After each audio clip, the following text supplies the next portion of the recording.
आप हम सब वर्षावास के प्रथम मास में, चातुर्मास में, जहाँ धर्म की आराधना में अभिवृद्धि होती है, भाव बदलता है, भाग्य बदलता है, विचार बदलते हैं। गर्मी का मौसम आता है तो अलग ढंग का माहौल बनता है, सर्दी का मौसम आता है तो अलग ढंग का माहौल बनता है, और चातुर्मास आता है तो भाव जगत हमारा अपने आप बदलने लगता है।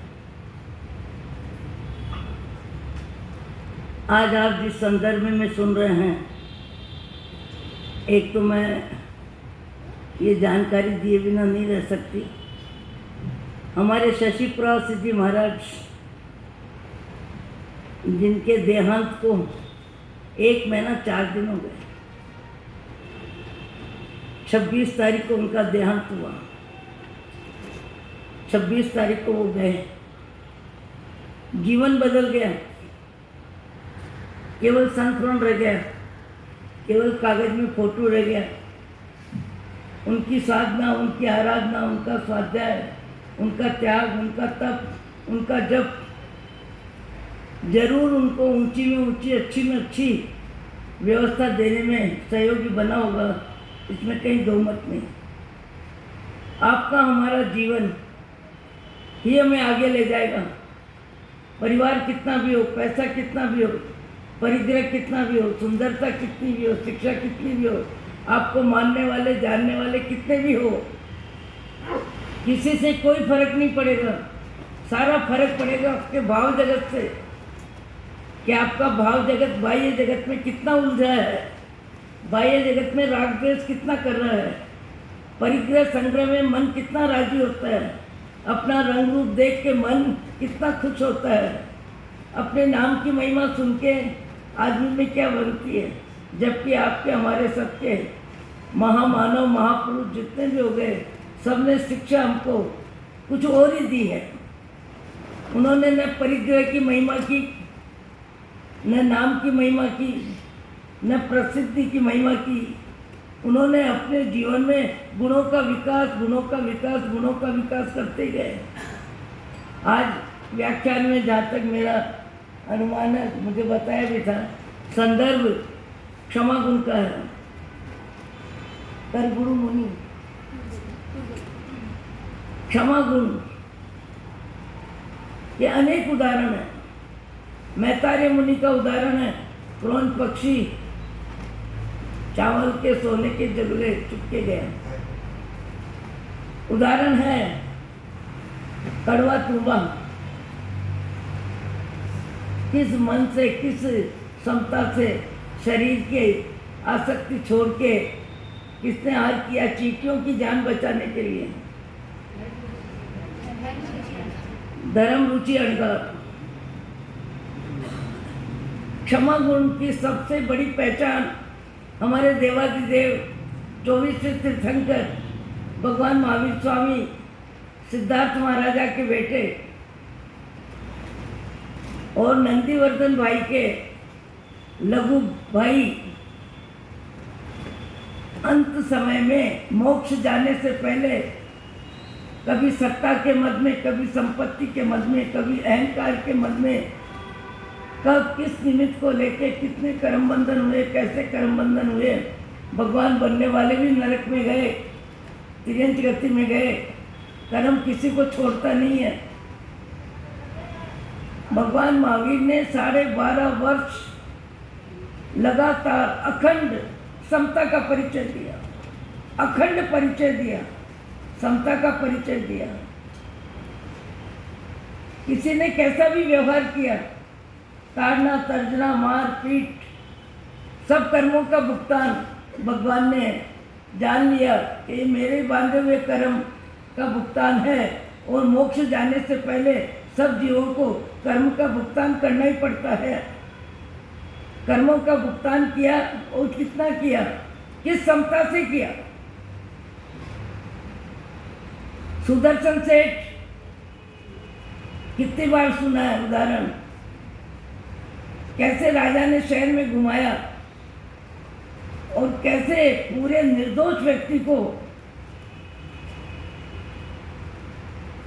निर्दोष व्यक्ति को अपराधी के रूप में रानी की बात बच गई और अकारण सुदर्शन सेठ पोषद में बैठे हुए अपराधी के रूप में घोषित हो गए, क्योंकि उन्होंने, राजा ने कहा, सेठ तुम बोल दो एक बार, मुझे भरोसा है तुम्हारे व्यक्तित्व पर सुदर्शन सेठ ने रानी की गलती बताने की मानसिकता नहीं बनाई, क्योंकि यदि मैं रानी की गलती बताता हूँ तो राजा या तो देश निकाला देंगे या राजा इनको सदा के लिए नगर से बाहर करेंगे, मृत्यु दंड देंगे, और उसमें मेरी पोषद में बैठे हुए व्यक्ति की, जहाँ 6 काय के आरंभ समारंभ का त्याग करके बैठा हूँ, मेरी आवाज़ इनकी मृत्यु में निमित्त बनेगी या देश निकाला में निमित्त बनेगी। इसलिए अपनी आवाज़ को मौन रखा और स्वयं ने अपने जीवन में भरे बाजार में किस अपमान के साथ सूली तक पहुंच गए, पर सत्य वचन बोलने की मानसिकता नहीं बनाई कि उनका मैत्री भाव अखंड था। मैत्री भाव अखंड होता है, वहाँ व्यक्ति दूसरे के दोष का उद्घाटन तो क्या करे, दूसरे के दोष का विचार भी नहीं करता। सुदर्शन सेठ जितने सही व्यक्ति थे, पर राजा ने मौन रखा। एक बार बोल दो नहीं बोला। मोक्ष जाने वाले जीवों के प्रति अखंड मैत्री होती है। और कैसी मैत्री होती है? अपने प्राण जाए तो जाए, पर मैत्री भाव खंडित ना हो। आपको, हमको, सबको सुदर्शन सेठ भगवान महावीर के 12.5 वर्ष का समय, कितनी बाधाएं आई, कितनी आपत्ति आई, और यहाँ तक संगम देव ने तो 6 महीने में कैसी कैसी परीक्षाएं ली। उसके बाद भी मोक्षगामी भगवान महावीर स्वामी ने जाते समय संगम देव को क्या कहा? संगम, तुम इन कर्मों का भुगतान कहाँ करोगे, कैसे करोगे? संगम की दया आती है, संगम की दया आती है, और संगम के प्रति करुणा की वर्षा होती है।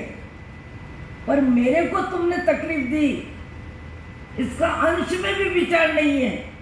मोक्षगामी जीवों की भाव जगत की व्यवस्था कैसी होती है? हम उसी मार्ग के राही हैं, हम जैन धर्म के अनुयायी हैं, हम तीर्थंकरों के प्रेमी हैं, श्रद्धालु हैं, भक्त हैं। हम उन्हीं के जीवन सुनते हैं और उन्हीं के जीवन अपने जीवन में उतारने के लिए सत्संग और स्वाध्याय और व्याख्यान में बैठते हैं। त्याग और तप, अंतरंग और बहिरंग सब प्रकार की साधना आराधना करते हैं। पर हमारा भाव जगत परमात्मा के मार्गदर्शन में योग्य कब बनेगा और योग्य बनाने में हमारा पुरुषार्थ कितना होगा? और पुरुषार्थ अनुकूलता में नहीं, उससे ज़्यादा प्रतिकूलता में होता है। प्रतिकूलता में ही पुरुषार्थ होता है, और प्रतिकूलता में जो पुरुषार्थ होता है उससे व्यक्ति की पहचान होती है, उससे ही व्यक्ति की पहचान होती है। पहचान एक की नहीं, अनेकों की हुई है।